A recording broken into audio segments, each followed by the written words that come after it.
Еще все возможно.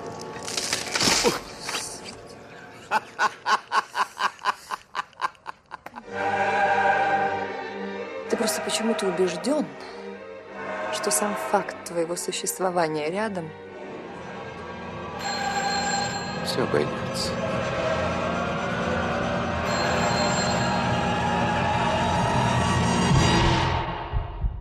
You know how the end shot of a film can sometimes just completely change your experience with it? Yeah. Like, I just finished watching the movie right before we started recording this episode, and I watched the rest of it a couple days before and knew that it would like work better for me if I could just watch the very end of it right before we started to record. And the first hour and a half of me watching this film was pretty difficult. I saw what was happening. I saw what it was going for, but I'm going to edit out all the ums later in the spaces. But it just kind of like wasn't working for me, wasn't gelling. And then I watched the last shot of this movie, Tarkovsky's Mirror, and the camera just starts to drift through these autumn woods as the sun sets, and we're seeing these silhouetted trees, and there must be on a track, but they masterfully, at like after 4 or 5 minutes of a previous shot, managed to adjust focus and zoom in on the characters that are walking away and keep them in focus again, and then it kind of lets you melt out of focus. And that was my experience with The Mirror just now, and the whole movie just like washed over me all at once, and I kind of feel like I got it. Yeah. How did you feel, Ben? What a beautiful film. Like, it's beautifully shot, masterfully composed and like edited. Like, really, like it could have been so bad with just all the different layers and all the different like timelines.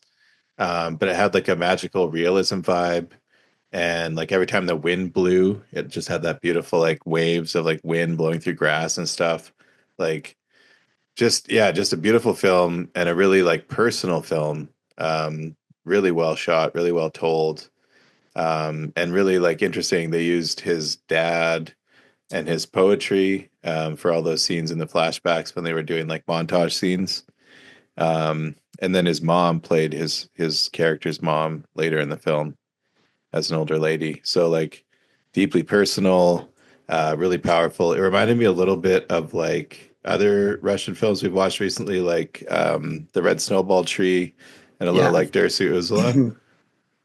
Yeah, I felt echoes of those ones as well. So I'm Jim, and this is the Parallax Review. And this week we're talking about Tarkovsky's Mirror from 1975. As usual, everything we talk about is 50 years old here. This week we have a guest. We have Steve, the leader of the band Skull Candy. Skullcultist. Skull Candy. Let's go back to a headphone, dude. Okay. This week we have Steve of the band Skullcultist and a podcast. And what was the name of that podcast? Galaxy in Flames. It's a very nerdy Warhammer 30K Horus Heresy 10,000 years before the current Warhammer 40,000 timeline. So very specific, very nerdy. Hell yeah, very specific. We're doing X-Men next week, so we're all on board with nerdy shit. Oh yeah. All good. That's X-Men animated series from the 90s, my man. Yes. Like old school. Yeah. Oh yeah. X-Men 92. I'm excited. I was an adult when that came out. Well, almost adult, yeah. But always a kid at heart, right? Yeah. So Steve, tell us what it's like being a vampire and having well, I stay out of the sun, and me too, brother. But I'm like 90 on the inside, so I'm riddled with arthritis, but I look great. So yeah, you do look great. So you're 90, and you mentioned earlier your mother is also 90. That's interesting. Yeah. She's probably younger on the inside than I am. So yeah, that's good. Yeah, that's awesome. Yeah, I was born the same year Mirror came out. 75. Wow. Yeah. Fair enough. So would not have expected that. Yeah. I actually didn't. I just realized this right now, and I'm shocked. That's awesome. You're listening at home. You can't understand it, but like Ben and I are about 40, and we look about 10 years older than Steve. That's not true. You guys look great. Steve also insisted we go on camera, so I didn't. Well, I thought we were going on camera. Like I thought I was all set up. I got all lighted. You got a beautiful setup. Lit, great. My kitchen's dark, so how, like, it's very nice and magenta behind Steve. Looks like a young Gary Oldman with glasses. For anyone. Well, thanks, man. That's really nice of you. Yeah, that's. I love Gary Oldman. So. He's a great guy. Rosencrantz and Guildenstern, my favorite Gary Oldman film. That's a nice deep cut. I like that one. I appreciate the specificity of that. That's awesome. I saw this great meme today that was like Mega Man villains, but it was like Gary Old Man, Gene Hack Man, Morgan Freeman. Man. Nice. Yeah, it's fantastic. It's got to be a little bill for Gene Hackman. Yeah. Shout out Gene Hackman. R.I.P. One of the greats. What a way to go. He had a good run. He did. He retired. He retired, which is so smart. Yeah. Like so many of these guys keep going and just kind of ruin a little bit of their shine at the end. But I think there's a sense of romance to dying on set, though. You know, you want to drop dead working. I'm one of those guys that absolutely would love to drop dead directing a film when I'm like 80. Yeah. I can understand that, but I having work film, like I don't know if I want to be 80 working film. You know what I mean? Like, well, you're not prepping sandbags when you're a director. That's true, but it's still a long day. But then again, I'm like 50 and go hard on stage. So who am I to fucking talk? I'll probably be screaming at people about socialism with industrial music for another 20 years. I hope so. Anyway, die on set because I'm going to die on stage. Yeah. It's a romantic idea, you know? Yeah, absolutely. Meatloaf style.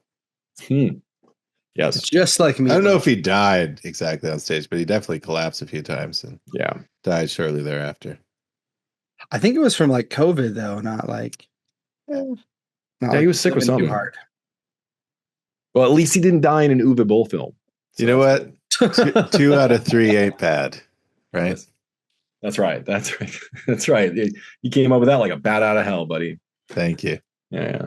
We did Rocky Horror last time, so nice. That's what I used to do. I used to be Rocky in Rocky Horror. Hell yeah. Yeah, I'm like not in Rocky. I'm not that old, but yeah. So that's cool. Do you want to speak to that at all? Like, what kind of performances were you like in a full stage performance, or were you doing the performance in front of an audience at a theater? In front of an audience in a theater. I was like 17, although they're like, no, you're 18 at the Magic Lantern Theater in Spokane, Washington, and I wanted to get involved. I liked everybody there. I'm still friends with a lot of those people, and then they were like, hey, you want to be Rocky? You want to film for Rocky tonight? I'm like, sure, and that was. You're just like, got you in that bustier and you rocked it. I was wearing a Wolverine t-shirt when I was de-versionized on stage. So it's the Punisher War Journal cover with the Punisher shirt with the claws. So there you go. I would also believe you if you told me that you were de-versionized wearing that in real life. No, that was a Cannibal Corpse shirt, actually. But there you go. Par for the course. That's perfect. Thank you. Hopefully the experience was better than the shirt. Yeah, it was a hell of a year. 17 was a hell of a year for me. So, but yeah, it was first time is great, really. Mm-hmm. You know, it's great in the movies, but in real life, it's like, oh, this is what I do. Okay. Very drunk. Yeah, that was good times. Yeah. This week, we're discussing The Mirror, directed by Andrei Tarkovsky, written by Tarkovsky with Alexander Mishrin and his father, poet Arseny Tarkovsky, whose poetry was also included in the director's next film, Stalker. Arsenio Tarkovsky? Hey, woo, woo, woo, woo. Yeah. In the house. Yeah. Shout out just like getting your dad to write poems for your movie. That's fucking absolutely cool. Like, what a beautiful thing to have done. And I feel like in a way it's kind of an evolution of film. Am I going to am I too forward to kind of say, because like this film is like a tone poem and it reminded me a lot of Terrence Malick's movies, but like Terrence Malick's movies that came after it, because Badlands before this does not have poetic voiceovers, whereas everything else doesn't. I felt like I was like watching almost the birth of Terrence Malick, the filmmaker, Yep. as much as I was seeing Tarkovsky.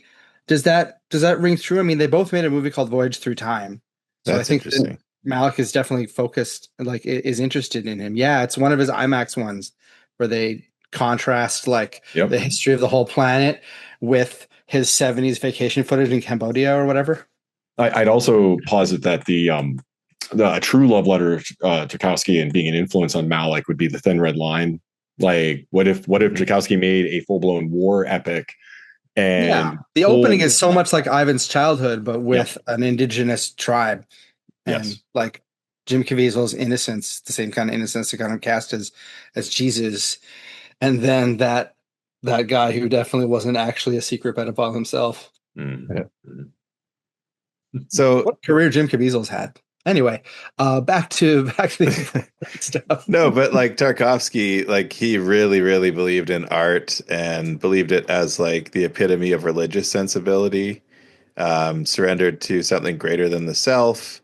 There's a quote from his Sculpting in Time. The one thing that mankind has ever created in a spirit of self-surrender is the artistic image.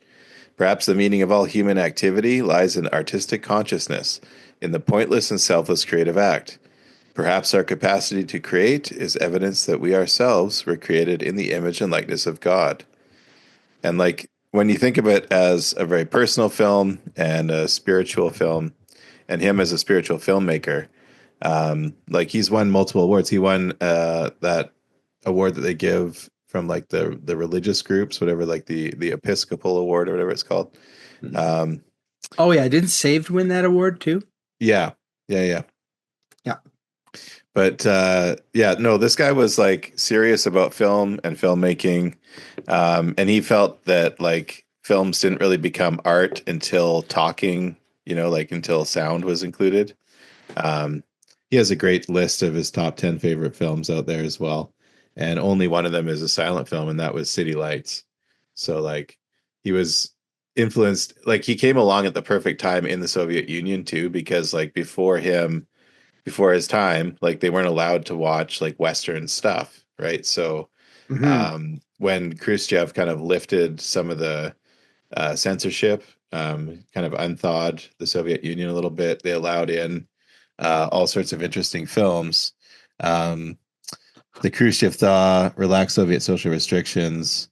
So allowed Tarkovsky to see films of the Italian neo-realists, French New Wave, and directors such as Kurosawa, Buñuel, Bergman, Bresson, Wida. He was influenced by Ashes and Diamonds by Wida and Mizoguchi. Yeah. Yeah, Ashes and Diamonds is a film I saw in film school like 20 years ago, and it has really sat with me ever since. It's another like the last shot is the whole movie, and everything is building up to this one moment of cinema that makes you just deeply feel something that you weren't privy to. And in this case of Ashes and Diamonds, like what Polish youth were going through during World War II. Really affecting movie that it's like there not a year has gone by where I haven't thought about that movie. That's awesome. Yeah, really affecting film. And that's like the sign of a true film, right? Is it stays with you. Like a totally film. Yeah. Without Tarkovsky's influence, we wouldn't have the video game Stalker, but also we wouldn't have Come and See. We wouldn't have because that's Stalker. Yeah. One.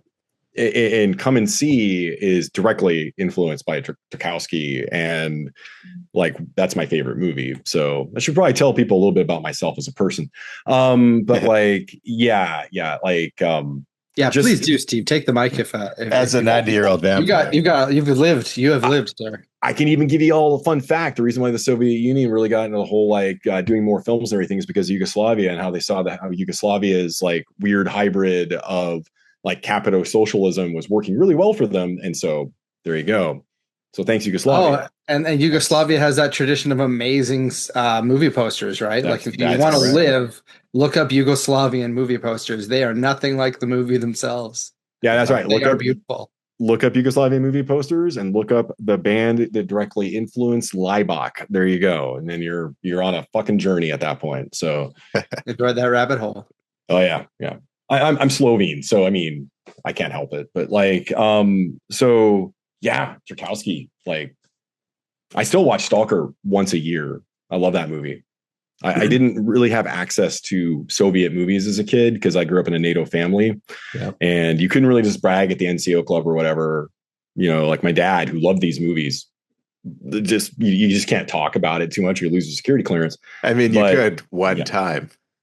Yeah, one time. And that's the thing is, and I could, so it wasn't really until I was like a teenager and adult, I got to experience a lot of these movies. And man, except for Solaris, I got to see Solaris because it was on videotape and I got it through George Clooney. Shout out. Just kidding. Oh. I didn't hate the remake, but it's not the same. It's no Tarkovsky's Solaris, that's for sure. I mean, it's like a different adaptation of a story. Mm-hmm. Yep. And Tarkovsky's movies still hold up. Like even today, like just rewatching Mirror, it's still like, I can't believe this came out the year I was born. You know, like I was like, holy shit, this is Jaws looks dated. Yeah. Mirror doesn't, you know, like, and no offense to Jaws. I mean, it's classic, but I think adding the most beautiful woman in the world into your cast definitely helped. Yeah. Stunning. Yeah. But and also an amazing Maria Vishnayakova, sorry. Yeah. No, that's his mother.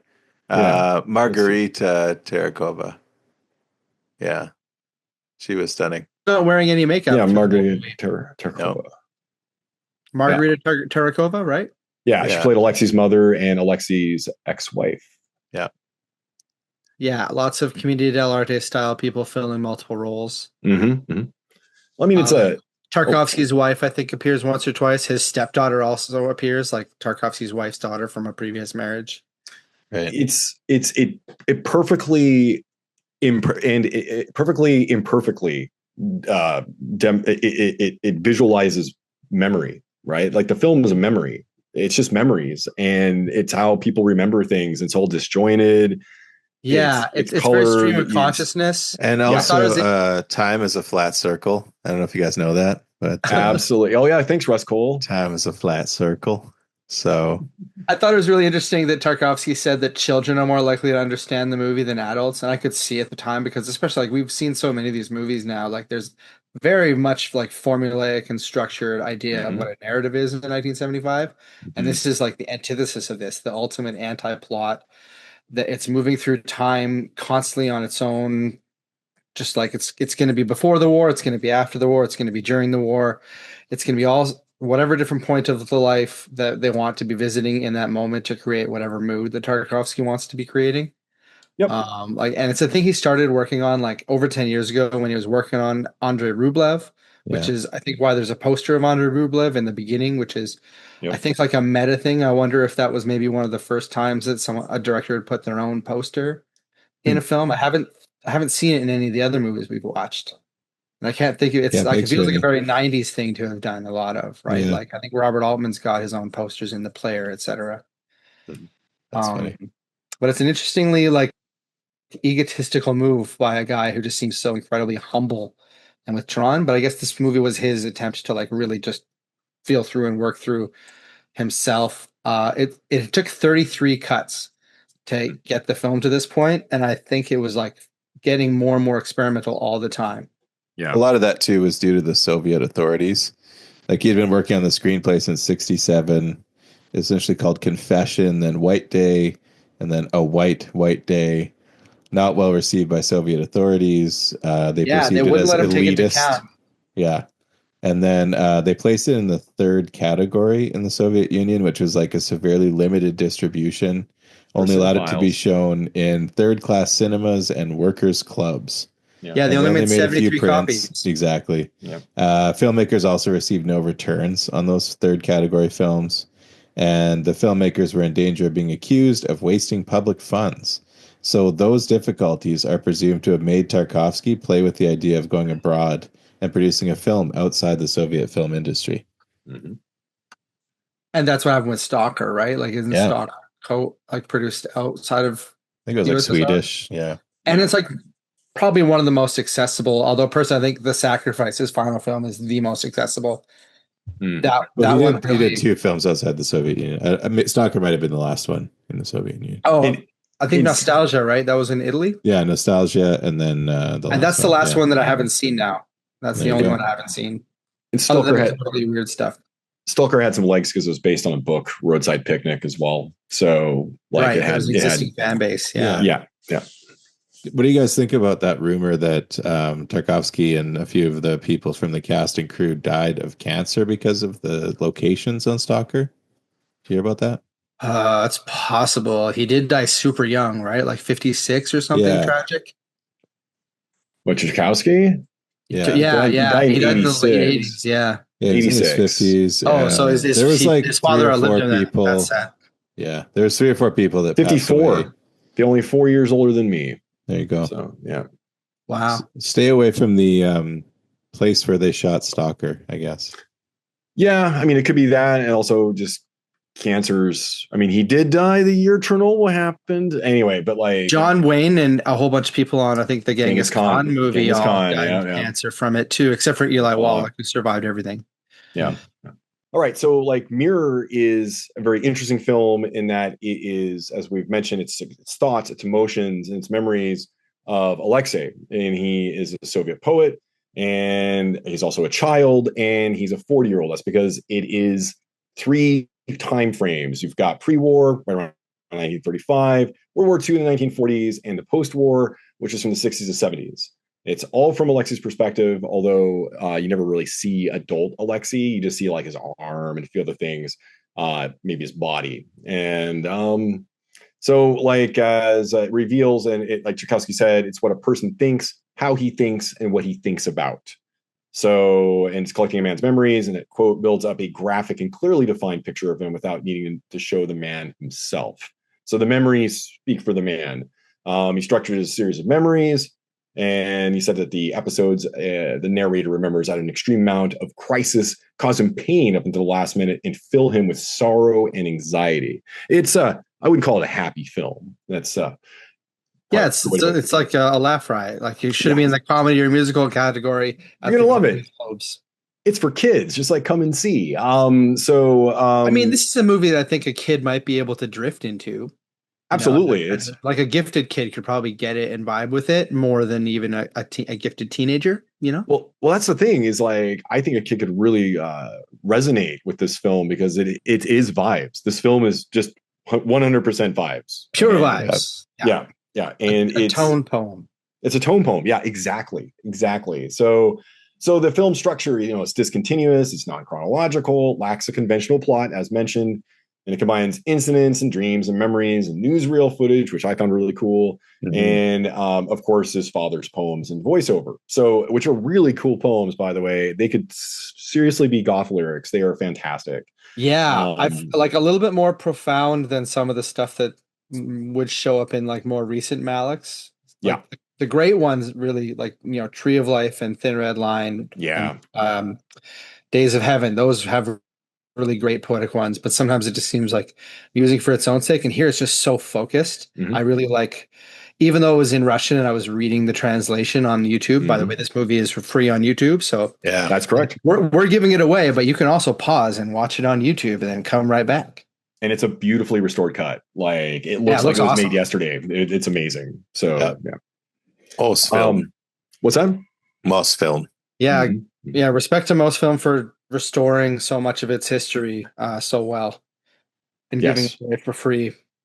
Like absolutely. In the true communist fashion. Right. Sees the means of film production. So, but yeah, like essentially, like it says here, the film encourages viewers to embrace its non-linear, seemingly illogical narrative by including an opening scene in which the physician examines a man with a stutter, which is really interesting. And then he asks him to concentrate on his hands, and he suddenly can relax. And none of it seems related to the stutter.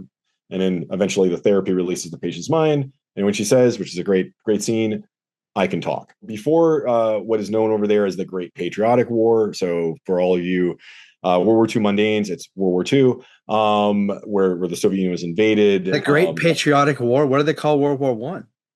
World War One is the Great War, almost universally. So yeah, okay, yep. And we called it that until World War II came along. Great meaning large or immense. We use it in the pejorative sense.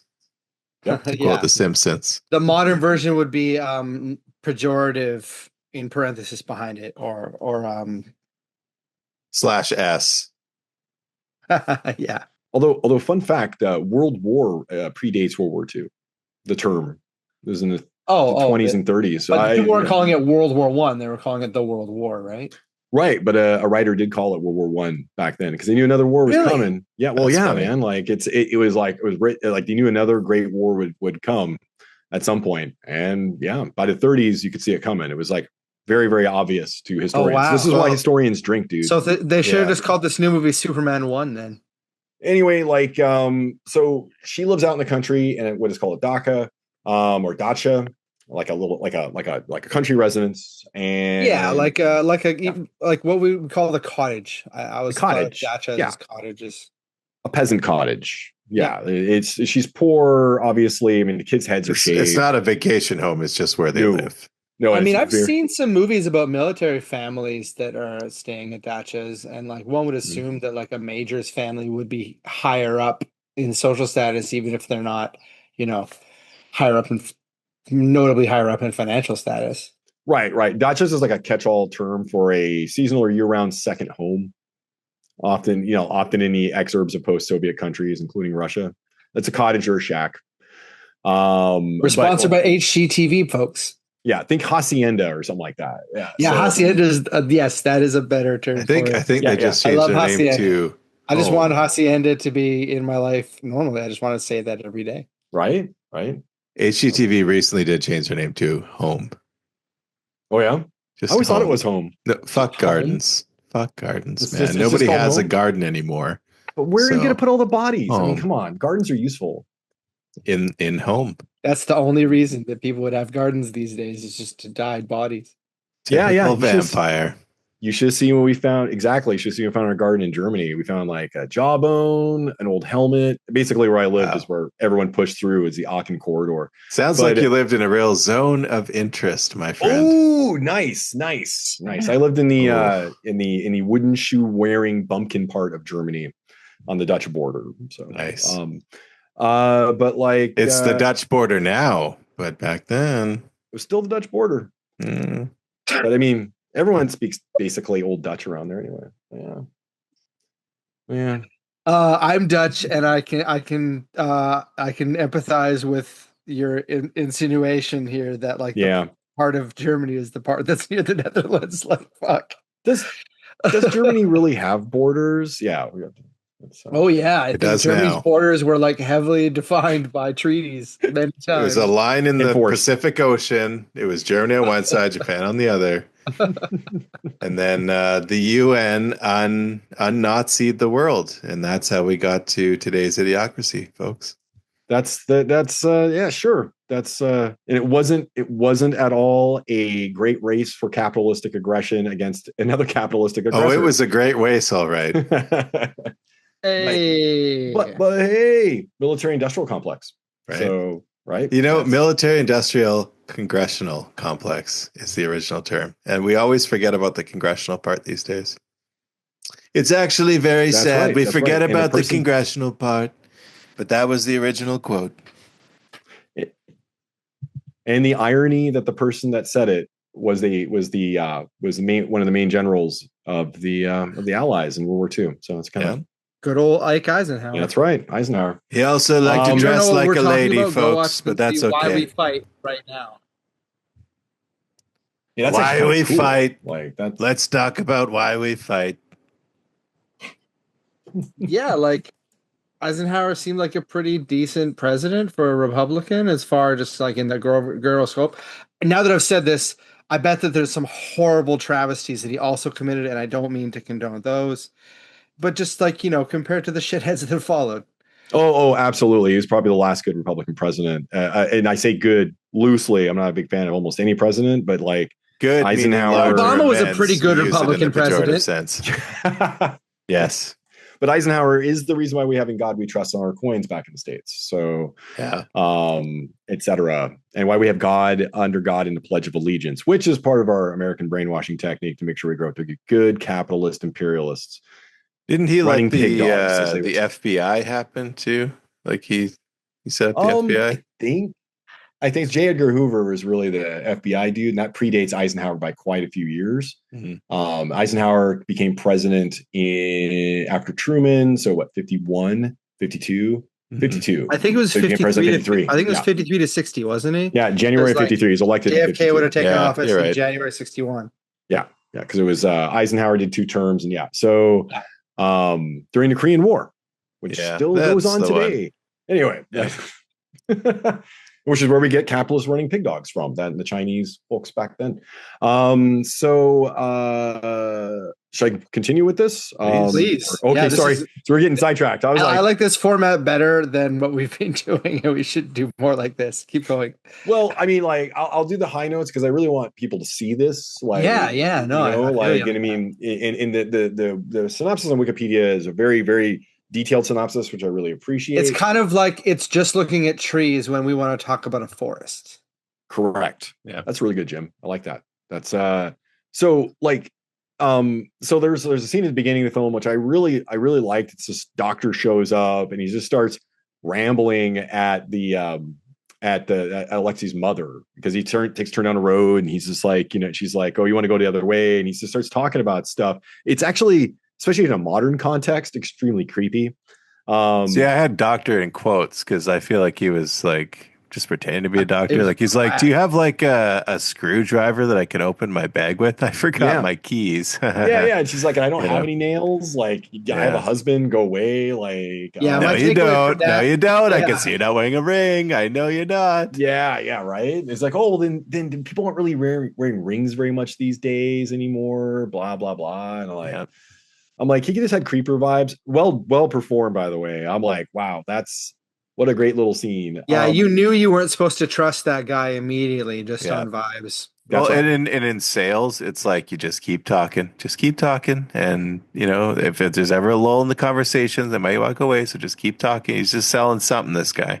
But it reminded me of a younger version of the main character from the Red Snowball Tree, like what that guy was like in his younger days when he was walking around swindling people. Yeah. Nice. Yeah. I was going to say what I really loved about the scene though was the wind. Yes. The wind, when the wind hits, it's almost like he's almost like a supernatural entity. Shot, that shot tracking behind her when and she's perfectly framed by the trees and the split rail fence before he walks up. Like that's one of the most tremendous. It's the cover of the Criterion version of this movie. That gets mirrored reversed. Even though it's not the direct beginning, just the fact that the movie has those 2 shots that are just so deeply affecting and just so conjuring the whole pastoral spirit of like Days of Heaven, for example. Yeah. I felt like it was like those shots are just the result of him working on being a cinema artist for decades. Yeah. A master with his craft. Like like I said, folks can like read this. It won't give you at all like what the film is. This is just like the details. Like the film is like you won't get like it like doesn't mention anything about like the wind or the scenes or the trees. It's like reading a synopsis of the last time that you sat with your grandmother and watched the sunset. Exactly. Exactly. Yeah. Good luck summarizing that. Or reading a music review and getting the vibe of some music from that. Like this is Rachmaninoff and it's really complex piano bits. You'd be like, okay, what does that even mean? But exactly. That's reading this won't give you any idea of what the film is in the way that reading a plot synopsis of, Thunderbolts would let you know. Yeah. Correct. That's a solid movie. I'm not knocking it or anything. It's just like that movie is a plot that is consistent and very easy to understand the whole way through. And the point of the movie is that it is easy to understand. What I was meant to make you feel things more than make you completely know what you've seen. More than make money. It certainly didn't make a goddamn dime. Nope. It's probably still in the negatives. Well, I was going to say, like, I was going to bring this up at some point. I might as well bring it up now. I just watched Sinners, right? And I can tell that, was it Ryan Coogler? The director of that is heavily influenced by Tarkovsky. And I could explain Sinners beat for beat to you, and it will not give you the same experience that you're going to watch. You're just going to be, that sounds boring. Like, because it would be boring to somebody who wants an action film like From Dusk Till Dawn. It has similar beats. You can tell that's an influence, but really the vibes of Yeah. Sinners is A lot like of stuff that's high. inverted. Like we have the Criminal Brothers, but they're the ones that host the space, whereas they're the ones invading the Yep. space in Dusk Till Dawn, Yeah. which is a nice contrast, between like what's going on racially in both of those films.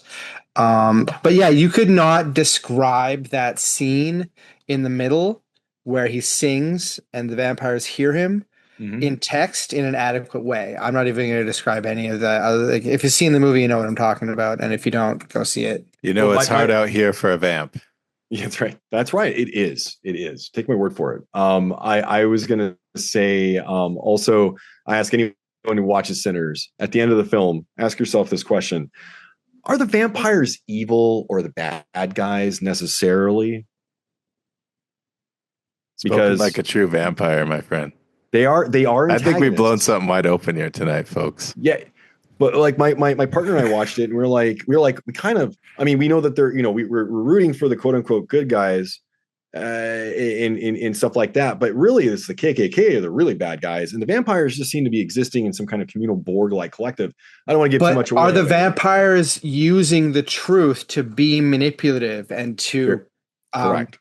What's the word that everyone says all the time? Are the vampires appropriating them, trying to appropriate them into their culture by using the abuse against them in the same way that abuse had been used against him as a child? And exactly. he fell in love with that abuse. Yeah. These are good questions. That's why I love thinking about that movie after I watched it. I was just like, it's a real good thinker of a movie, despite it, ending in a hail of bullets. Yeah, which was very satisfying, might I add. Oh, so satisfying. So satisfying. One of the most satisfying times that I've ever seen a gun fired in a movie. Yeah. So going on to synopsis, I'll just go over there's dream sequences, and those are sepia colored, which that's the really good thing about this movie, about Mirror, is that it you don't get too confused about what's a dream sequence and stuff like that. There's different color gradings. And this is way ahead of its time. I was confused. Well, and the I'm learning past this right was now. in color, wasn't it? In on that. I thought it was like the dream sequences in the present day for them was in black and white, and the past was all in color.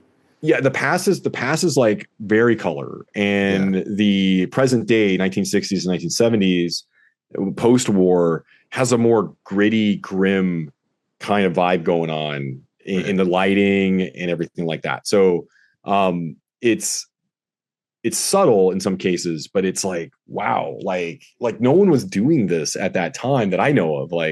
Someone please correct me if I'm wrong, I can't think of anything that uses color to depict a character's state of mind. You can just see that when he's a child, he's so much more interested in the world through color, and then as the horrors of war numb him and his whole family down and wear him down, by the time he gets to being an adult, he's has that bleak Russian attitude. Yeah. Yep. And I will say that while Tarkovsky's father recites his poems in a voiceover, the barn burns, right? And that barn burning that had to be in color.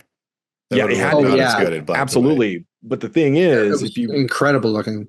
If you want to grimdark that even more, you just go watch Come and See. And there's a scene that is obviously when that director was setting that barn ablaze for the shot was thinking Mirror, this is of course it's a lot grimmer in Come and See, for obvious reasons, but it's because the family just stares, I feel like the way Robert Eggers burns old fashioned burns and such is quite influenced by the way this is shot too. Oh, absolutely. And the shot being from the perspective of the other person's balcony, and they're covered up from the rain, and seeing those raindrops coming down as the other barn's burning. Oh, yeah. It's and then the weird, creepy, creaky sound of the hanging bucket and all that stuff. And she just is washing up as the place burns down, not even trying to help. And then somebody does run over there, her husband or whoever runs over there to try to help. But it's just she knows there's nothing she can do, I guess. Yeah, she's resigned to the situation. So, but that is one thing I've noticed in a lot of the Soviet era cinema, is the weird, what we would call Foley work, right? Where it the sound effects feel very dubbed over, and they don't seem to have a lot of the room tone or anything. Like it's Yeah, just they're very not much immersive sound effects. They kind of like you almost just hear take me like out of it. the clip sometimes. clop of somebody's footsteps or like that creaky like bucket. And like the bucket worked for that scene, but sometimes the like out of place dubbed over sound effects are a little, they take me out of it a little bit. And that's just something I've noticed in a few of these No, Russian movies. I disconnected from this movie a few times and then drifted back in, and I just kind of felt that that was fine. Mhm. Just like the style and pace of the film, it's like not necessarily every tree is important to your overall understanding of it. If it's good, if it affects you, you're going to come back and be able to drink it all in later. So it's okay to like fall asleep watching this movie. You'll probably wake up inside it. Yeah. Yeah. And That's a good, there you go. Pull quote right there. from that shot of the house on fire, soon afterwards we see that disintegrating, rotting room, and Mhm. that was shot beautifully in black and white and looks way better in black and white than it would have in color. You know what I mean? Like Yeah. he's just such a master of the choice of like the aesthetic of his film. You know, like And that can be a real hard choice as a person who has flirted with color and black and white aesthetically with my own video editing for social media purposes. Like it can be a real hard choice. Sometimes like the choice to make the whole thing black and white can ruin the best shot. Right. And what do you do in that situation? yeah. Tchaikovsky, like knowing it, like how he did film, like that black and white shot, he probably meticulously shot it. Like that's, you know, he colored the set probably for black and white. So it looks great. It's not, he didn't just like shoot it in black and white and call it a day. It's lit like, for that for sure. Lit for that. Yeah. Yeah. Yeah. So, which is, as a lighting nerd, I was like, wow, that's always impressive. Always. Yeah, this seemed to me like an art film with the full budget available to any filmmaker at the height of their power in Yeah. Soviet Russia at the time. Like that was as big budget as it got.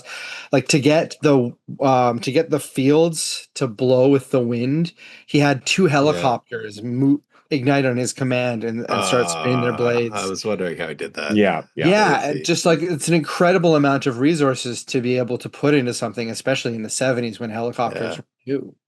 Yeah. Well, to be fair, the Soviets had a lot of helicopters, so it's true. It's true. Like when you make Soviet films, you got the whole Soviet army. Yeah, Everything is part of your film crew, right? Film makes you. That's so true. Yeah, it's I love Soviet films though. They're the ones I've seen anyway. They're great. Like just because they got like the best ones are the ones that make it to us. I'm sure they have their trash, but like it's just it's a unique visual language. There's so much bleaker, just on average. Yeah, like I've seen some of the most grim movies. There's a humanity to them too. That's very awesome. Resilience is really strong in those. So, in our previous episode, Steve, we've covered Red Snowball Tree and Dersu Uzula. Have you seen either of those? Red Snowball Tree, yes. It's been a while, but not the other. No, I've not seen that one. Dersu Uzula is interesting. That came out, I think, 75 as well. Right? Cool. So that was actually directed by Akira Kurosawa, and it was the only film he ever directed outside of Japan. Yeah, I am aware of it, but yeah, I've never seen it. Like, which is weird. You know, like I probably should. Cause I'm actually a pretty big Kurosawa fan, so I should rectify that. Cool. Yeah. Because I mean, like he's another filmmaker that like his films still like I watch Kurosawa films with my kids. You know, they're adults, but they're Gen Z, right? They're like 19 and 21, and they're like, you know, we watch like Seven Samurai, Hidden Fortress. They're like, this is where Star Wars comes from. Like, yep. And like, absolutely, still bangers, man, still good. Ron, he kind of made fables, so they're kind of so timeless. They last beyond their time. Oh yeah, wait, Ron is like what, King Lear? Like it's so awesome. Yeah. Like that's my favorite. I haven't seen Ron. I got to get to that one. Yeah. That was in color. I found out that Ishiro Honda was like his co-director on that, which is pretty fascinating. I have a copy of something called like Dreams or something like that. Yeah, Dreams is fucking incredible. That's really another collab between the two of them at the end of Kurosawa's career. Yeah. The way that movie uses color, the Scorsese appearing as is it Van Gogh? No, Van Gogh? Picasso. Yeah. And that's just a great part. But the one that really, really resonates to me is that tunnel that the whole army comes out and there's like ghost wolves and shit. That was fucking phenomenal. So cool. Like that's the thing that I needed to see in my life for Speaking the of sake of dream my inner sequences, 8-year-old boy. right? Yeah. We I also gotta touched rewatch it. on the stock footage parts earlier, and I love Yep. the scene with all those crazy balloonists like Yeah. hovering around the giant balloon. It must have been like some kind of weird Soviet weather balloon or something, but yeah. They're it's from the Spanish Civil War. And a balloon. The newsreel scenes were like Spanish Civil War, and then there's a balloon ascent in the USSR, intercut with scenes of loyalist exiles from the Spanish Civil War who attempted to balance their nostalgia for Spain with their new life in Russia, as the text says here, which I found fascinating as well because those commies had to go somewhere when they lost. So in 19 was it 38, 37, Yeah. 38, and it's just always cool to see Spanish Civil War stuff in there. I mean, it makes me think of Guillermo del Toro. And what was that film? Pan's Labyrinth. Yeah. So, and you don't really see that very much. Cute little movie you might have heard of called Pan's Labyrinth. You may have heard of it. I guess it's 20 years old, so a lot of people probably haven't heard of it. Holy Got shit. an amazing film too. Like there was a lot of interesting stuff during the Franco period. One of my favorites from the 70s was Cria Cuervos. Yes. I That's remember a we watched that fucking together. powerful That film. was a It's great. about like a little girl who basically like tries to poison her daddy, who's like a Franco loyalist and soldier. I won't spoil that one, but it's a powerful, great film. I would strongly recommend Cria Cuervos. Yeah, like it's also interesting to note like films from like the Soviet Union or essentially Soviet occupied Poland, Hungary, anything out of fascist Spain. The reason why they're always so vibey is because you cannot be specific about like what they're talking about, like any kind of message, because you might end up, I don't know, vanishing or something like that. So or just being blacklisted and or not being allowed to get any more funding. Yeah, and it happened in the States too. I mean, the McCarthy era, et cetera. But like, it's always interesting to see what filmmakers do in order to get around these things. And I think I'm always upset they had to go through this shit, but I'm also appreciative of the fact that we get some really awesome, fascinating, intricate stories because of it. Because you just can't flat out say it. Yeah. So yeah, like Viridiana, I believe, is a hidden. Like a hidden fascist allegory by I think Manuel. I think so. Yeah, I think it's Manuel, and he just got the fascists to make it. They didn't get the anti-fascist element of it until after it was made. Yep. In subversive music and cinema is always, like I mentioned Laibach earlier from Yugoslavia. Same story behind Terry Gilliam's Brazil. Sorry. Yeah. Oh yeah. Brazil. Absolutely. Absolutely. Brazil. Like for anyone listening in Western media, anti-capitalist messages are the ones that you got to be a thinker on, because you can't be like making money at the exploiting workers is bad, because then, like look how the film was made. So unless you're Amazon and you'll put out that shit anyway, in spite of yourself. Well, yeah, now we're post-capitalism. Yeah. So now it'll just eat itself in any regard. Like, I don't know if you've seen I'm a Virgo, but it's a 7-part series. Walton Goggins has an interesting role in it. He's on every episode, but there's a speech that's given to him, to his character in the final episode that is like the most compelling description of capitalism and police state and why both are intrinsically bad. It's like paid for by Jeff Bezos. Well, look at Thanks, the boys. Baby Billy.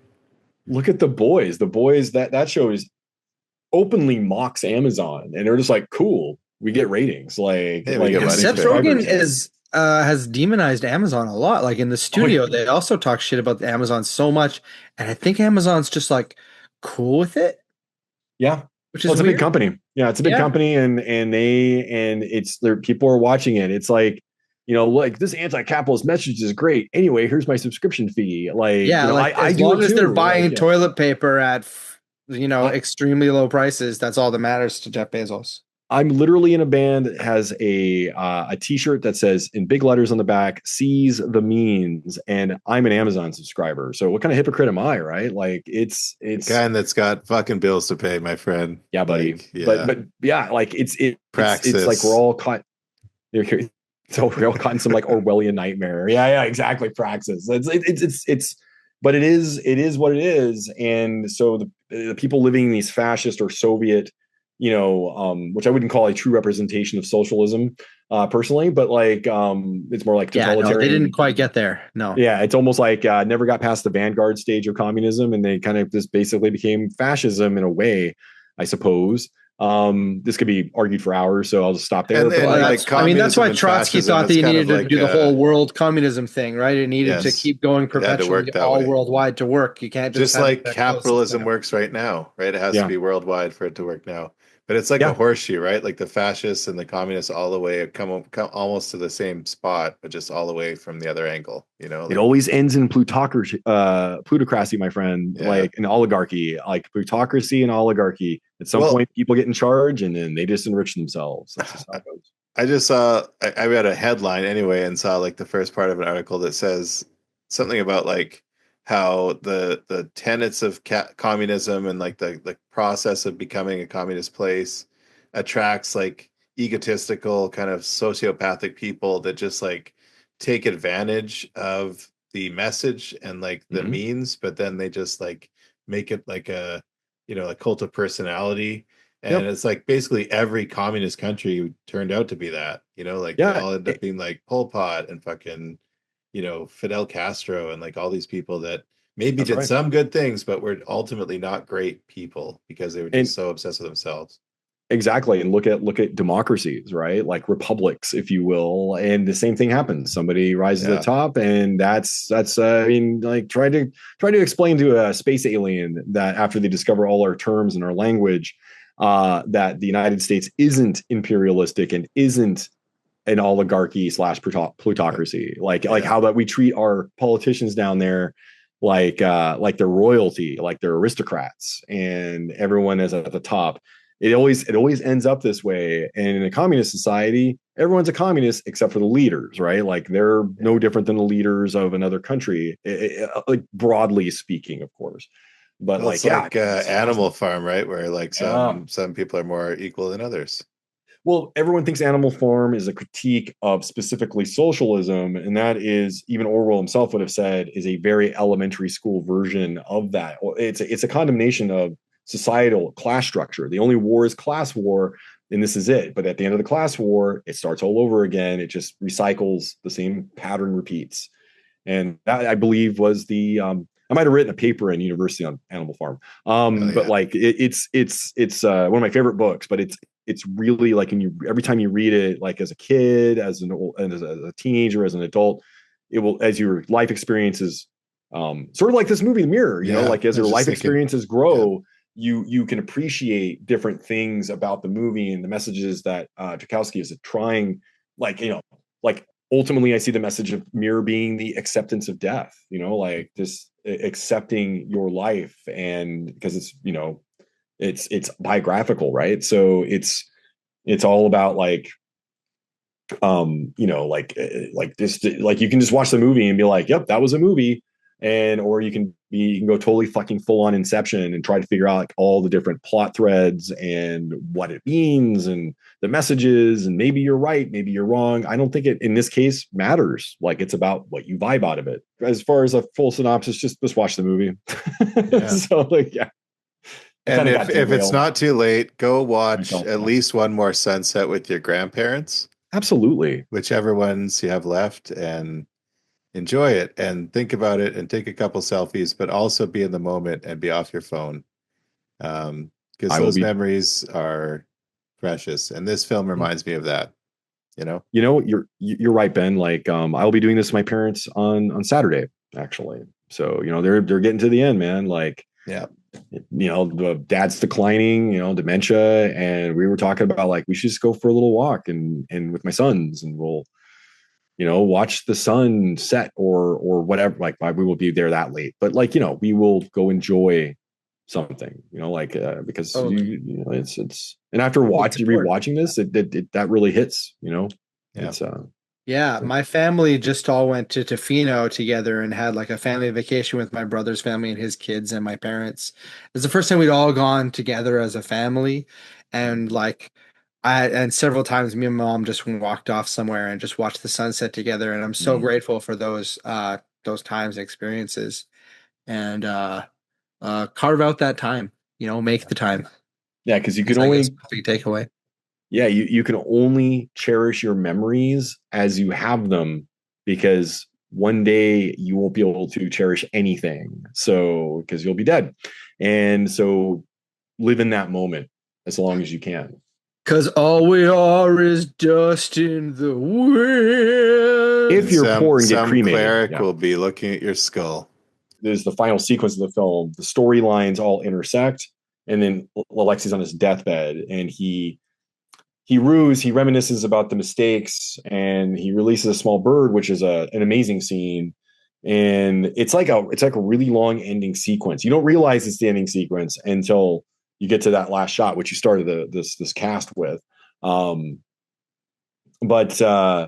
it goes back to the past with Alexi's father asking Maria if she's hoping for a boy or a girl. That Alexi's mother, she can't answer. And then in the present, the elderly Maria, she takes her grandchildren on a walk in a meadow, and that's where we get the you even see that tower in the shape of a cross. It's like a transmission tower, and they're like in harmony with nature, and that's where we get that wonderful tree shot as it like fades back into the trees. It's beautiful. It was a really affecting ending. Yeah. So it's like a song by Bach, I think, at the end. Yes, I think so. I think because a lot of the music is Bach, but there's a couple of other. There's some Russian traditional stuff, I guess, and then some Bach songs. But it's like the Passion of Saint Peter or something like that. It's like a really heavy, powerful song, and those kids like walking along and like with their mother.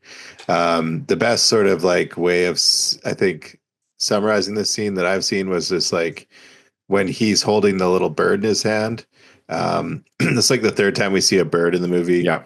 And the bird symbolizes like a soul being freed, I guess. So yeah, like a psychopomp. Sure. And so the bird is released, and then they have that whole scene where it's like basically like the kids reuniting with their mother in heaven. It's kind of the best interpretation I've seen of it. And it is open to interpretation, I'm sure, but it definitely has like spiritual feeling to it. And then the kid does that little like funny growl howl thing at the end. Yeah. And it kind of feels like the end of like the 400 Blows. If you guys have seen that. But like just how like they kind of like focus on the kid on the beach, and it's just like, what's next? It actually reminds me a little bit of the post-credit scene from Sinners. Yeah, a little bit. Yeah. Because like the bird thing, birds are a common trope of psychopomps. So like the movie The Crow, that's a psychopomp. It ferries the souls of the dead into the afterlife. So that's what I interpreted from it, as like a literal interpretation of like he's releasing. Okay, let's talk more about this psychopomp thing. What's a psychopomp? Normally in folklore and tradition, they're sparrows, but they could be any. They're usually a bird, and they ferry the souls of the dead to their respective afterlives, or wherever the other, whatever, the beyond. Like the three-eyed raven. Is the three-eyed raven a psychopomp? I would say the three-eyed raven. I don't want to speak for George R. R. Martin, but I would say, now I'm a giant nerd for like Planetos, the world of ice and fire. But like I would say he was definitely influenced by like birds being a spiritual medium, like familiars. Because you got in the books, there's a lot of warging where they go into animals, like their spirit, their soul enters animals. But in the terms of like probably the best mainstream equivalent of a psychopomp is The Crow from the movie. Yeah. The Crow. That is a psychopomp. And that's the whole idea, is that bird is his connection to the spirit world. And it can be, there's another one, the Dark Half has sparrows, like Stephen King goes into like psychopomps. There's a really good song by the Tea Party called Psychopomp. But like that's what a psychopomp though. It doesn't have to be a bird, but it normally is depicted by birds, which is why people there's a superstition that a bird in a house means someone's going to die or something bad's going to happen to them, because medieval peoples and ancient peoples often believed in many different societies that birds, because they fly and they're how do they do that? So it'd be like trying to ask somebody about like nuclear physics today. The average person back in like, say, the 11th century or the 6th century or whatever would not be able to explain how aerodynamics work. So, I mean, can we? I could, but like most of us can't. So so the point is like, yeah, like I just see it as kind of as a psychopomp scene because you know in many Slavic traditions they have birds as well. God is mentioned a lot by the narrator in his poetry, and acceptance and essentially grim or steadfast acceptance of a fate. We all die. I mean, really, you could argue that the movie is just about life and death. That's it in a nutshell. And how you remember your life when you're on your deathbed, which is why it's disjointed because human memory works kind of like that in a way. That makes sense. Or at least, yeah, like I could be here for the next hour going on about that. So I'm just gonna. It is up to interpretation, though. However you want to see Thank you, it. though. That's awesome. Yeah, like that's awesome. I learned a new word, and it's a fucking awesome word. When I was five, one of the jobs I wanted other than game show host was necromancer. So. A necromancer game show host would be pretty cool in a Cannibal Corpse t-shirt. Right? My teacher didn't even know what necromancer was. It was just like 1980, 81. But yeah, so I'm kind of a dork that way. But yeah. It's a good way. It's okay. Fair enough. So let's do finger reviews. Yeah. I think as much as I love this movie and have gushed about it, I think I would give it a pinky because it's not for everyone. Mm-hmm. It's definitely a movie for people that want to sit down with like a memory piece and really take in a piece of art. It's not gonna like if you've had a really rough day, it might not be the best thing to put on at the end of that day. It's a great introduction to Tarkovsky, I would say. Oh, absolutely. No, it's not too out there. I thought the most interesting magical realist part was how he came across that little bird when he was like maybe like 10 or 12 years old. And then he lets go of it on his deathbed in his 40s. You know, it's like he's just had that little bird for the whole time. And he kind of does like a resurrection because it's like lying on the bed and it's like got blood and whatever lying around it. And then he like picks it up and handles it and then it flies away. So it's almost like he's transferring his soul. Yeah. Maybe, but maybe he does necromancy and sends it off, right? Works as a metaphor for his soul, yeah. And also his happiest times tend to be when he was a little boy. Yeah. And he's letting go also of his childhood. Mm-hmm.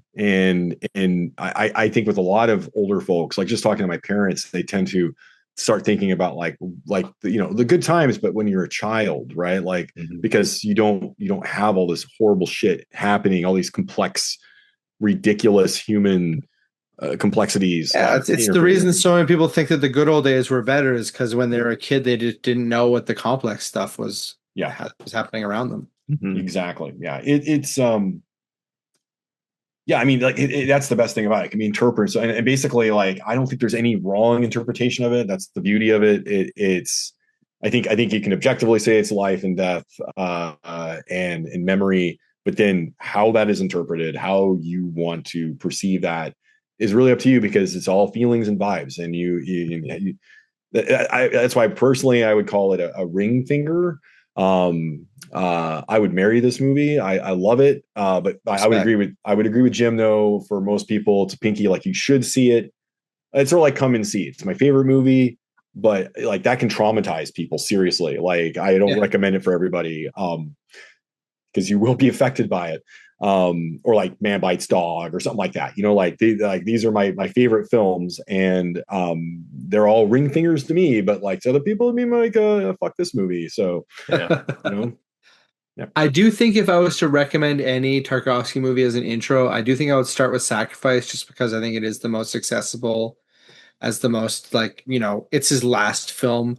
And I think that he maybe was less focused on being obscure, and maybe he just kind of like, it was like it was the first Tarkovsky movie I watched, actually until this one maybe, where I really got it at the end of my first viewing.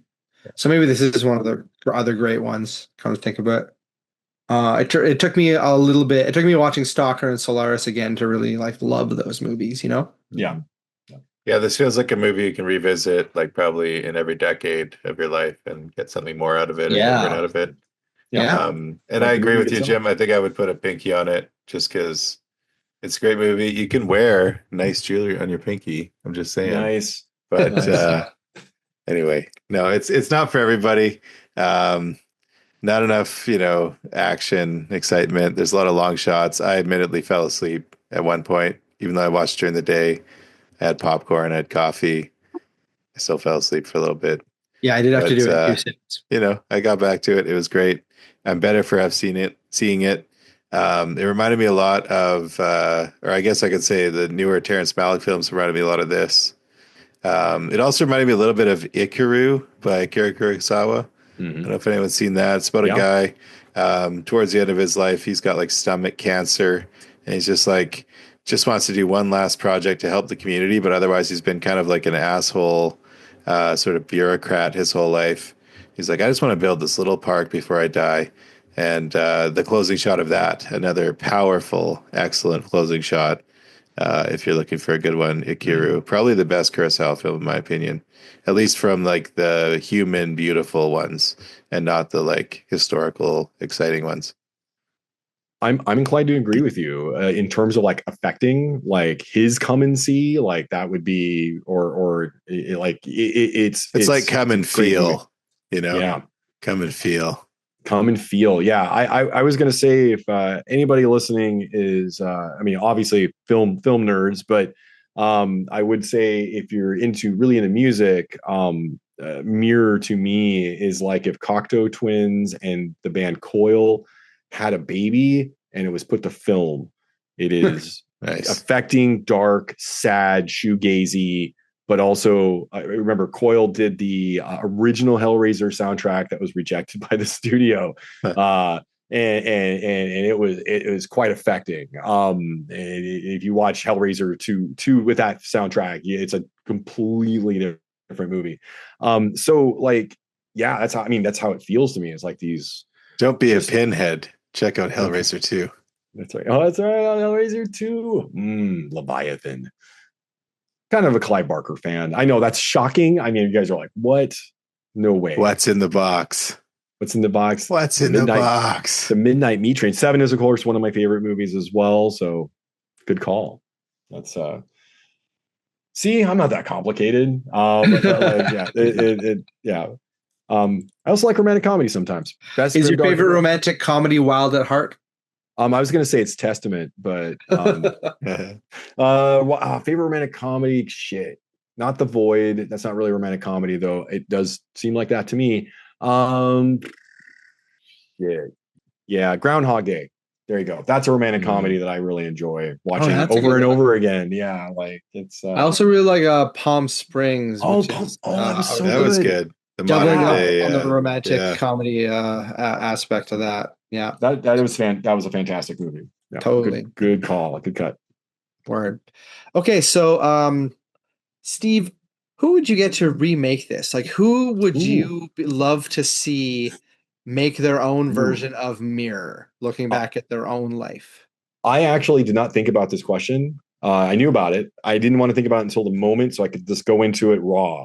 So having just seen Sinners, I think Ryan Coogler could fucking kill it. I think Nicholas Winding Refn? Winding Refn, thank you. That guy, like, he did a TV series that was so Tarkovsky. Oh, yeah. The one with Miles Teller? I want to check that one out. But it's on Amazon. I don't have Amazon because I don't have an Amazon account. Yeah, good for you for not being a hypocrite piece of shit like me. My partner watched it with me, and she partially loved it, and the other part she's like, what the fuck is this? Like just an hour of nothing. I'm like, yeah, but the lighting's so amazing, it's all feels. I think he could really kill it. But I like Coogler, Winding Refn, whose name I never say correctly. Winding Refn's movies feel very Tarkovsky-esque, especially what's the one that Tom Hardy did where he's like a crazy guy? Bronson? Yeah, Bronson. Oh, Bronson. That's very Tarkovsky. If Tarkovsky was about trying to make a movie about somebody that was in your face and aggressive and trying to get that vibe across. But for feels, Chloe Zhao. Nomadland. Yeah. I mean, she tried to turn Eternals into a feels movie, which I appreciated. I like Eternals for what it is. I mean, it's better than Thor 4. Oh my fucking God, dude. Yeah. After Jojo Rabbit, he tried to Jojo Rabbit Thor, and it just doesn't work, buddy. It doesn't work as well. Yeah, you can't make cancer's not funny. Not in that way. Not in that way. You can make it funny. I think you can. Yeah, I mean 50-50 is proof that cancer can be absolutely. funny. Yeah. But like it's like the way that they were doing it, it's like, oh, you're gonna die, and then it's like a joke about a soda can or something. I don't know. Or an axe, humping an axe or something. Yeah. Trying too hard and not enough at the same time. Yeah. Why? What do you guys think? Why? Why TT? Well, he was coming in the shadows, you see. And as he was doing something in the shadows. Something. Like whatever no, we do. No, tell us about the there. coming in the shadows. Coming in the shadows. It's a vampire It's the porn parody. It's the vampire porn parody. That's right. What we do in the shadows. What's the climax of that film? All I can think of is we're werewolves, not swearwolves. Oh man, So I good. laughed so hard. One of the best one-liners. Fucking kill me. Yeah, but I've seen so much of the show now that my memories of the show and the movie blend together. Yeah. Good show. Good show. Big fan of the show. Yep. Show. Yeah. But yeah, what about you guys? What directors would you want like to redo Mirror? Do you want to go, Ben, or should I? You go ahead, Jim. Okay, so I think I would like to see what Michael Bay thinks of his own life. Ah, damn you. Ooh. I was just going to say that. I should have gone first. God damn it. I believe it. It's just like how many spinning helicopters would he get to tell us how it felt to think that his dad's John Frankenheimer, but have his dad reject that. And that clearly pushed him to prove that he was going to be the best filmmaker he could possibly be. And, he changed cinema maybe for the best. There's a sweet spot where he really nailed it with The Rock. And he's got more movies in the Criterion collection than all three of us. That's right. And 100%. Ambulance was pretty good. Like That's a fun movie. I really liked Ambulance. I thought, and I actually really liked The Island. The Island is a great movie. That was good. It's my favorite Bay movie. Yeah. Like I think Bay is actually a really fucking good director. He's just spent so much time on shapeless Transformers movies written by no one. As a Warhammer fan, I can't. He would be great at that. I can't judge Michael Bay for being a giant child. Like that's totally cool. Like I am a 50-year-old man child, and I have no shame. Like I don't think I can so Michael Bay would be so perfect for Warhammer. Yeah. I mean, I think he would. Maybe not the first Warhammer, but Warhammer 3. Yeah, Warhammer 3. Maybe Michael Bay does Warhammer 3 now. With more space marine fucking. Yeah. Michael Bay has announced that he's going back and making another fucking Transformers movie. So I'd much rather he make, Mirror or Warhammer or Skibbity Toilet than another Transformers movie.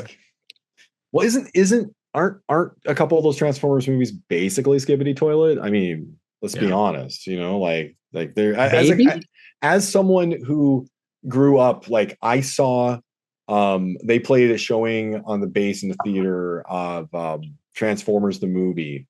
I saw that in a theater in 86, and you would have been 11. That's the perfect age to see 12. I was 12, and I was just getting out of the toy. I know I was more into Warhammer by that. Well, Warhammer 40K came out about then. Around, no one ever gonna bring you down. Hey, at least you got the touch. There you go. That's good. That's good.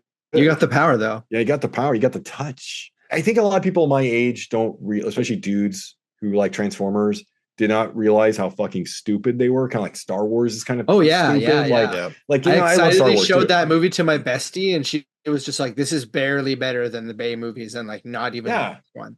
Transformers the cartoon. Same with He-Man. There was a couple that were literally just made. G.I. Joe just made to sell toys.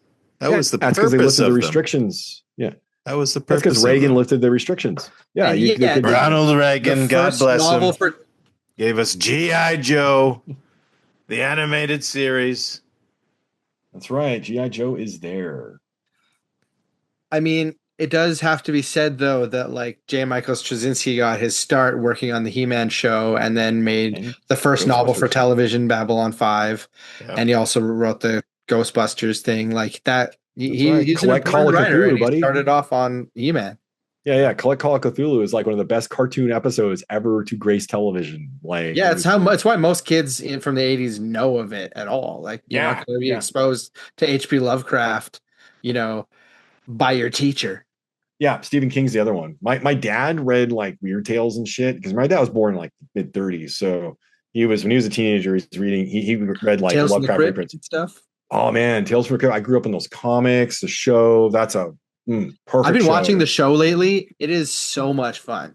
Yeah. It is ridiculous. So much insane shit, like Schwarzenegger and Tom Hanks directing episodes. And watch the second run of Outer Limits that was on I think it was Cinemax. In the 90s era? Yeah, in the 90s, Outer Limits. Yeah. Like I love the original one. I remember a bunch of that. Some of those episodes really stuck with me. Like the 2-parter with Robert Patrick is fucking incredible. Or the one with Will Wheaton in the with the Light Brigade episode where I remember that one. He's dying from like he ends up he's like a survivor on a ship. He ends up dying. He's dying from radiation poisoning. He does the last great act of a hero and releases this world-ending bomb. But the twist is he sees the bomb go out of the bay. That's part 2 of the Robert Patrick one. Yeah, that's right. He sees the Earth. He sees the Earth and he's destroying it. He realizes that he's the bat. He's like literally so Twilight Zone. It's incredible. Yeah. So yeah. good. Just fuck. Really good stuff. Like when I was a kid, performance. The X-Files was on, and then afterwards was shows. I think it was like repeats of the Outer Limits because we watched it on like Canadian like basic cable. Yeah, I probably saw my family would all watch the X-Files. I'm sure we did. Whether we watched it in the right order, though, maybe not. Yeah, Outer Limits, Tales from the Dark Side, Twilight Zone. That's just my jam. Tales from the Crypt, like that's my absolute favorite form of television. I'll watch any anthology show, no matter how shitty. I will watch it. It's like, especially what was that one? It was like Incredible Stories or something. It was like a Spielberg Amazing Stories. Amazing Stories based on the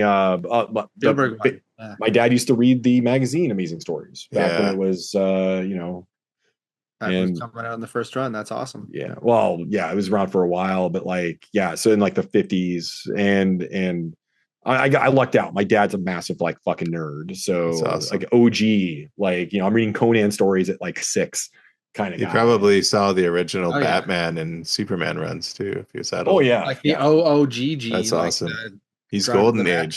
That was on TV too, man. Like those like I grew up on that. Batman, I was 14 when Batman came out. I'm 41 this year, and I did grow up with syndicated episodes of the 60s Batman growing up, and the 60s Spider-Man cartoon, and the 60s Incredible Hulk cartoon. Fantastic. Fantastic Four. Like there was all that stuff. Like there was this weird Hercules show. Oh, the Hercules 50s or 60s. No, it was just a regular Hercules, and he had this little guy named Pan, and Pan was always like, "Hey Herc, hey Herc, hey Herc," like hopping around him and stuff. Yeah, very annoying. Anyway, I remember a lot of stuff that's older than me because of like the way that cable they rerun it. Yeah, and like stations like YTV would like fill up their time with like old episodes of things like Casper and Dudley Do Right and everything. So we watched. We grew up with that. Like we grew up with that understanding of the 20th century of cartoons and stuff that I don't think kids these days get at all. Like I don't think they show Looney Tunes from the 50s anymore, but they show I think Looney Tunes is kind of the only thing that they're still showing. They might be showing like reruns of the stuff from the 80s, but that was still, I guess, repackaged 50s stuff. You guys got to experience something I didn't get to experience the same way. That Space Jam? 9/11. That's true. I turned 26 the day before 9/11. So like, but I was gonna say, like shows like Johnny Happy Bravo. birthday to you. Cow and Chicken, like the 90s. You really blew out those candles, bud. All right, I'm done. Yeah, dude. Go ahead. Yeah, dude. Like I strapped on that candle vest and pulled the fucking Rocco's Modern Life. Yeah. Yeah, like all that, like he's like saying Cow and Chicken, like Courage the Cowardly Dog, like that '90s era, like subversive. Duckman. It started with Duckman. I was just gonna say that. You remember Duckman on USA? Elvis, huh? Oh, dude. See, and I mean, you could say Ren and Stimpy kind of started that. Absolutely, 100%. Fuck that creative. I was more of a Duckman guy than a Ren and Stimpy guy, though. Ren and Stimpy was too manic for me personally. I started with Ren and Stimpy and moved over to Duckman because of Jason Alexander, because I liked Seinfeld. But so I was at a local establishment that I won't name because I don't care for them that much. But the song like "Life's Been Good to Me" by Joe Walsh came on. And I was like, oh, I remember this from Duckman as a kid. And like Joe Walsh like rewrote and sang the lyrics in like regards to Duckman trying to get laid. And like, yeah, that just brought back That's a probably whole, the coolest thing Joe Walsh ever did. right? See, your guys is like GI Joe and Transformers and that kind of stuff and She-Ra. That's I mean that's this like for like what I got the PSA shit, and then you guys got like what I was watching it as an adult. Me and my buddies. Invader Zim was another big one. Yeah, I remember that. We'd go watch every new episode before we went to the goth club to work.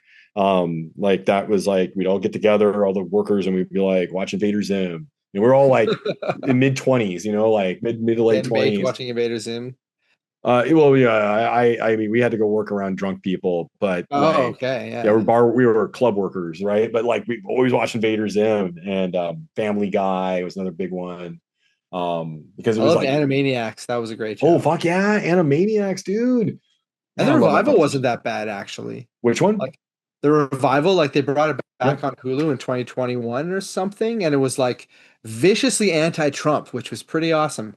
I will need to check that out because I also subscribe to Disney Plus. I am a fucking hypocrite, man. I got Disney Plus, I got Amazon, I got Paramount, I got Crave. A great pirate service I can tell you about off air. But I also have Netflix. Okay. It's just the $6.99. I just had a fun little flashback. You guys remember cheap as hell. I'm so sorry to interrupt, but do you remember Cartoon All Stars to the Rescue 1990?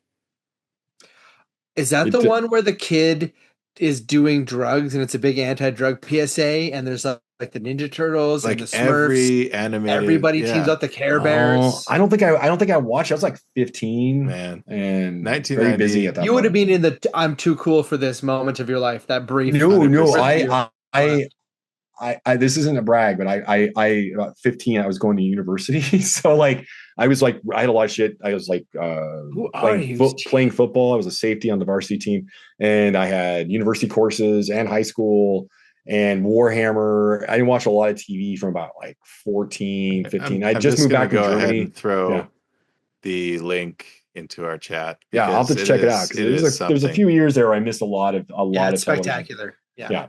So. Robotech was a life-changing show for me. Oh yeah, the first story is so fucking good. Macross, I mean, it's just violent as fuck. It's so dark, and I read all the novels, and it's very dark. Like, yeah, for a kid in the 80s to go from like the basic story of the week storytelling of He-Man, Transformers, like we're talking to this continuous, like Robotech was as an anime that brought over successful, probably the first novel for television you would have seen. Dude, like the Macross. Okay, so Macross Saga, 96 or 97% of the Earth's population dies. Robotech Masters, like 60% or something like that of the world's population dies. Yeah, so that's the Southern Cross. And in the third series, Invid Invasion, or I didn't even get that far. New Generation, what's left of people 30 years after the first war, what's left of everybody, 98.5% or something like that are exterminated by the Invid. So dark, like very dark, like you're like everyone's dying. And they had a guy that was a I wouldn't say Lancer was a trans guy in the third series, but he was really comfortable because he was a soldier, a pilot that was pretending to be a woman named Yellow Dancer who did was like a performer, but really liked wearing had no problem with it. It was like gender fluid, like Klinger on MASH. Yeah, but gender fluid, like openly. Okay, cool. Like, and in the novels they went even deeper in it, and he'd be like I like men and women and whatever. He's like pansexual. And I'm like, whoa, that's progressive as hell for the early super 80s. Progressive. Like yeah, it was like mid to late 80s. Yeah, but it's still like back then you didn't see that shit very often in mainstream media at all. Sorry, that was a weird. Yeah, no, that's it's a good tangent, but I think we're gonna wrap it up here. Ben, can you just name who you would choose to direct this, and then we'll say goodbye? I think it would be fascinating to see Bill Murray's perspective on this. He hasn't done much as a director, but he's lived a life. It would be cool to see how he grew up, what his mom was like, what his wife was like before, everything that Bill Murray did with his life. His regrets, his little, what would his bird be? I don't know. He's a funny guy. He's an interesting guy. That. I'd like to see what happens. I can imagine good. Bill like working with a couple different kinds of artists to tell different parts of the story, like getting Wes Anderson to co-direct one part and then Yeah. having an animator do one part, like the Sort of like Hunter S. I'm Thompson parts not of his life there. could be animated. Yeah. Mm. Or Yes. the Buffalo Room. Yeah. Yeah. Wow. Yeah. No, I love Yeah. that one. That's great. Like an I'm not there, but with Bill Murray at the helm. I was just thinking of directors, but like that's a good package, man. Like I would watch that. I would totally watch that. Fascinating. Cool. Okay, well, this has been a really awesome conversation. Thank you for joining us, Yeah. Steve. This is bud. super educational. I learned so much about the Soviet Union and Thank you for letting me nerd out. Yeah. And it's a good example of how communism is good for the skin. Look at this guy. It is. As a your European bush. socialist. Yeah. All right. Being evil It's makes beets, you look folks. bad. Yeah. Eat your beets. Eat your beet. I hate beets, man. Canned beets especially, but I eat a lot of nuts. I forced myself to eat those beets. I love nuts too. Yeah, man. I had to force myself to eat those nuts too. Yeah, bud. I'll force you to eat some nuts. All right. Thanks, guys. Thanks for having me. Touchdown! Boom.